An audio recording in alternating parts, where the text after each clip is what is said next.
Officials are once again warning about the dangers of carbon monoxide poisoning. The odorless, colorless gas is released when fuel sources like gas, propane, charcoal, and wood are burned.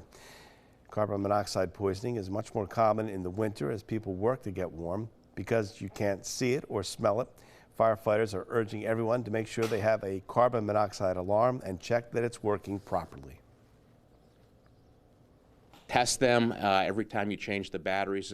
When you change your clocks, check your batteries. You know, we're going to be on the campaign of change your clock, check your batteries in your smoke detector. You need to do the same thing in your carbon monoxide detector. Possible symptoms of carbon monoxide poisoning include a headache, chest pain, or shortness of breath, which can eventually lead to unconsciousness or even death.